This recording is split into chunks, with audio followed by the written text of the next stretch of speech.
बच्चों, भोजन को लगभग 2.5 से 3 घंटे स्टोमक में रहने के बाद यह bit by bit small intestine में आता है। Bit by bit small intestine में आने के लिए यह स्फिंक्टर मसल द्वारा रेगुलेट किया जाता है। जस्ट आफ्टर स्टोमक यहाँ पर स्फिंक्टर मसल है जो bit by bit small intestine में भोजन को आने देता है। स्मॉल इंटेस्टाइन के अगले भाग को ड्यूडेनम कहते हैं। स्मॉल इंटेस्टाइन के अगले भाग को ड्यूडेनम कहते हैं, लेकिन 10th क्लास में इसे नहीं पढ़ना, अतः पूरे को हम लोग स्मॉल इंटेस्टाइन भी कहेंगे।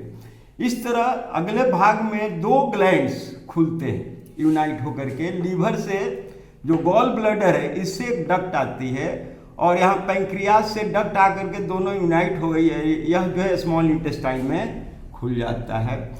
लीवर से जो है बाइल जूस आता है जिसमें बाइल सॉल्ट्स होता है, और पैंक्रियास से आने वाले जूस को पैंक्रिएटिक जूस कहते हैं। दोनों स्मॉल इंटेस्टाइन में आता है और भोजन को मिलता है। जैसा कि हम लोग अभी डिस्कस कर चुके हैं कि स्टोमक से food bit by bit small intestine में आता है, which is controlled by sphincter muscle.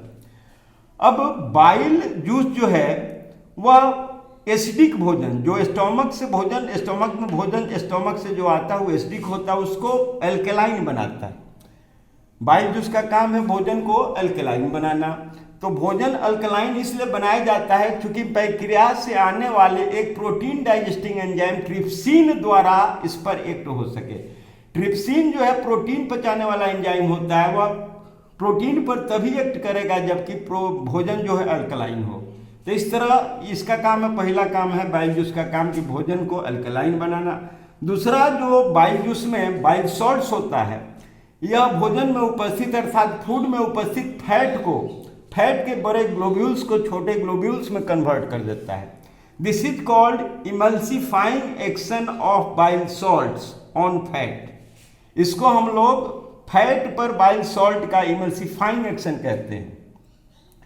अब फैट इमल्सिफाई होने के बाद छोटे छोटे ग्लोब्यूल्स में बदल जाता है।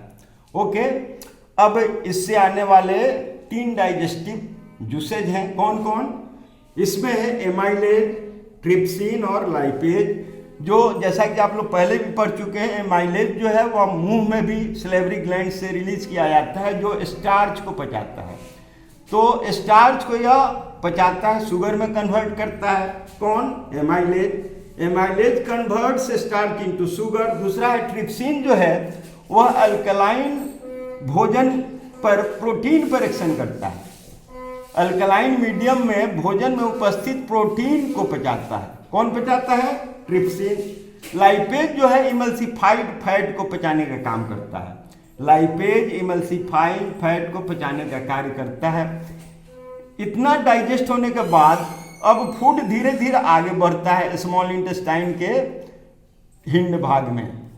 हिंड भाग में स्मॉल इंटेस्टाइन के इनर वॉल में भी बहुत सारे ग्लैंड्स होते हैं जिसको इंटेस्टाइनल ग्लैंड्स कहते हैं। ये इंटेस्टाइनल ग्लैंड्स जो है इंटेस्टाइनल जूस देते हैं, ये इंटेस्टाइनल जूस रिलीज करते हैं। इसमें बहुत तरह के डाइजेस्टिव एंजाइम होते हैं। बच्चों, जैसा कि आप लोग समझना चाहिए कि इसमें बहुत तरह के डाइजेस्टिव जूसेज होते हैं, और you should also know that the site of final digestion is the small intestine. The site of final digestion is the small intestine. Small intestine ही भोजन का फाइनल, स्मॉल इंटेस्टाइन में ही भोजन का फाइनल पाचन होता है। अब यहाँ पर जो भोजन आया इसको फाइनली पचाया जाता है किसमें? जो है कार्बोहाइड्रेट को ग्लूकोज में कन्वर्ट कर दिया जाता है। स्मॉल इंटेस्टाइन में भोजन के कार्बोहाइड्रेट को ग्लूकोज में कन्वर्ट कर दिया गया, प्रोटीन को एमिनो अम्ल में कन्वर्ट कर दिया गया, और इमल्सिफाइड जो फैट है फैट को कन्वर्ट कर दिया जाता है फैटी एसिड और ग्लिसरॉल में। फिर से आप सुने, कार्बोहाइड्रेट को ग्लूकोज में, प्रोटीन को एमिनो अम्ल में, और फैट को फैटी एसिड और ग्लिसरॉल में। इस तरह भोजन पूरी तरह पच गया। अब इसका एब्जॉर्प्शन होना है, अब भोजन का अवशोषण होना है, एब्जॉर्प्शन होना है। इस तरह स्मॉल इंटेस्टाइन के इनर वॉल में फिंगर लाइक स्ट्रक्चर पाए जाते हैं, जिसको विलाई कहते हैं। स्मॉल इंटेस्टाइन के इनर वॉल में फिंगर लाइक स्ट्रक्चर होते हैं, जिसको विलाई कहते हैं। ये विलाई एरिया ऑफ एब्जॉर्प्शन बढ़ाते हैं, अर्थात भोजन को अवशोषित होने में सहायता करते हैं, उसके लिए अवशोषण का क्षेत्र बढ़ाते हैं। तो इस तरह से पचे हुए भोजन का जो ग्लूकोज है, फिर एमिनो अम्ल है, और फिर जो है ग्लिसरॉल और फैटी एसिड है, ये सब वाटर सोल्यूबल पदार्थ है।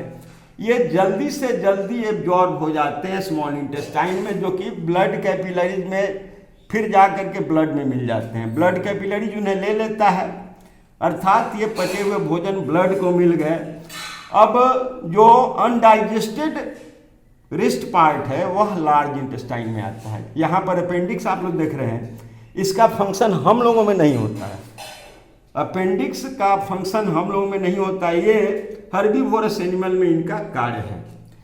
तो अब जितने डाइजेस्टेड कंपोनेंट है, जो पचे हुए कंपोनेंट थे, सब एब्जॉर्ब हो गए विलाई द्वारा जल्दी से जल्दी। अब भोजन पहुंच गया लार्ज इंटेस्टाइन में, इनमें भी विलाई होते हैं, इनके इनर वॉल में विलाई होते हैं, और इस अनडाइजेस्टेड फूड में जो पानी की मात्रा होती है वह एब्जॉर्ब हो जाता है। इस तरह से all water is absorb in the large intestine. At last, this undigested material reaches to the rectum, or after that, time to time, it is thrown out by anus, thrown out through anus.